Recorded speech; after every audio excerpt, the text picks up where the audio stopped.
How are you? My today's topic is bursa around the knee joint. So first of all, what actually is bursa? Bursa is a closed sac cavity which is lined with thin film of fluid, and the purpose of this bursa is it is strategically placed between the tendons and bones, ligaments and bones, muscles and bones, so that friction could be reduced between the bones and the overlying moving structures. So here you can see this is the definition I have given. You can read it yourself. This is a bluish structure. You can see this is bursa. Here we have got bursa. These are bursas around the knee joint. So I'm going to discuss them, all of them, one by one in detail. First of all, here you can see this is the closed sac double layered structure, which it is lined with thin film of fluid. So this bursa here you can see is subcutaneous prepatellar bursa. Subcutaneous prepatellar here we have got lower end of the femur, lower upper end of the tibia, and this is the patella bone, and this bursa is present just in front of the patella, so that's why it is prepatellar and subcutaneous, because it is present just beneath the skin. So that the purpose of this bursa, this particular bursa, is that skin over the patella can move freely without any friction. Then we have got another bursa. It is called subcutaneous infrapatellar bursa. Infrapatellar because it is present below the patella bone, and it is again present between the ligamentum patelli. Here you can see this is ligamentum patelli. It is attached onto the apex of the patella, and inferiorly this ligament is attached onto the tibial tuberosity. There is tibial tuberosity. By the way, this is the sagittal section of the knee joint. So here you can see there is another bursa, which is called subcutaneous infrapatellar bursa. And then we have another bursa here. This bursa is present deep to this ligament patelli, so that's why it is called deep subtendinous infrapatellar bursa, because it is present below the patella. So three bursas we have discussed.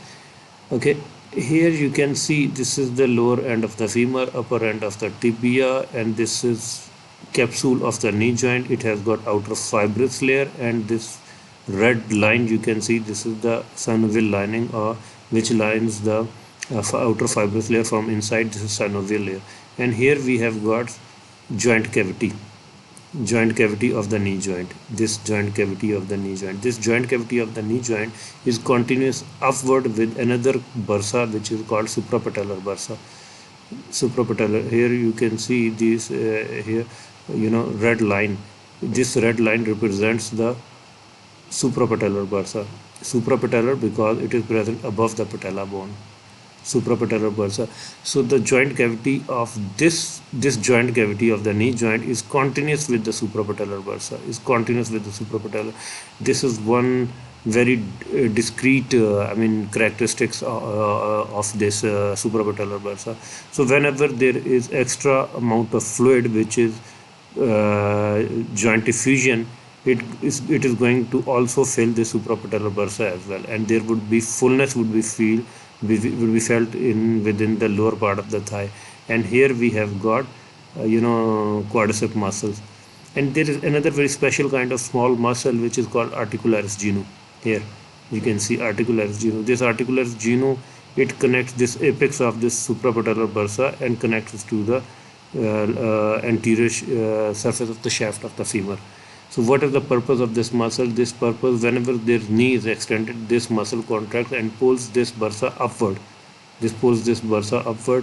Making the contact between the tibia and femur and patella clear of this bursa. Otherwise, this bursa would have been crushed between these two bones. So this was the sagittal section.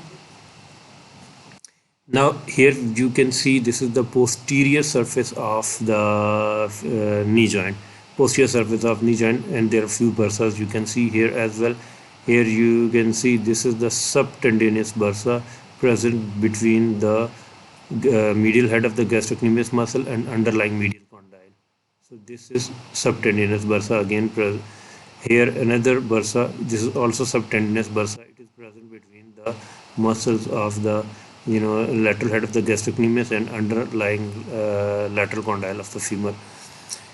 Here you can see a broken line. This broken line represents another kind of subtendinous bursa which is present between the tendon of the semimembranosus and underlying medial condyle of the femur. Here you can see there is another bursa present between the fibular collateral or lateral collateral ligament and the underlying bones like tibia and femoral condyles. Here this grayish one. There is another bursa which is present between the tendon of the bicep femoris muscle and underlying structure. This is another bursa, small bursa. Okay.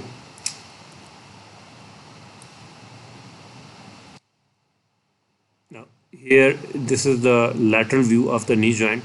This is iliotibial tract. Iliotibial tract, a part of it has been removed or cut out, so you can see underlying bursa which is present between the iliotibial tract and underlying bones. So bursa deep to the iliotibial tract. This is again lateral view of the fibular collateral ligament.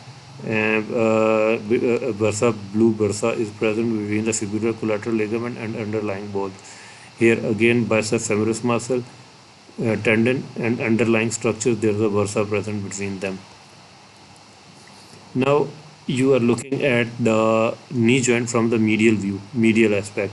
These are the muscles which are called muscles of tendon of pes anserinus or guy rope muscles. As you can see here, we have got three muscle tendons: semitendinosus, gracilis and sartorius, and these all of them combine and get attached onto the anterior lateral aspect of the tibia, and there is a bursa present between these three structures and the underlying bones. Pes means foot and anserinus means duck or wild goose, or because look at the shape of this structure. It shapes like a foot of a duck, which has got 3 digits and intervening web between them. So the shape of this structure is like a foot of a duck or goose. That's why it has been named as pes anserinus, and there is a bursa present between pes anserinus and underlying bones.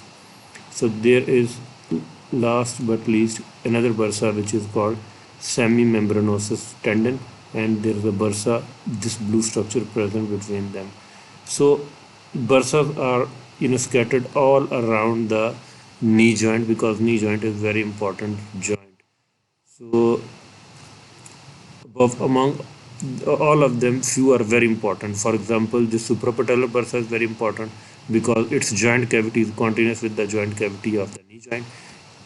Then this bursa here you can see subcutaneous prepatellar bursa. This is very important because its inflammation leads to a condition which is called housemaid's knee. Then here we have got subtendinous infrapatellar bursa. Its inflammation leads to a condition called clergyman's knee. Then deep, its inflammation causes loss of dimple on the either side of the ligamentum patelli in normal knee joint because of edema and swelling of this bursa. So any penetrating wound injury or any such inflammation of this suprapatellar bursa can lead to inflammation of the joint cavity as well, because joint cavity of the knee joint is continuous with the cavity of this bursa. So this was brief about the bursa. I hope you understood. So if you have any questions or queries, you can ask. Thank you very much.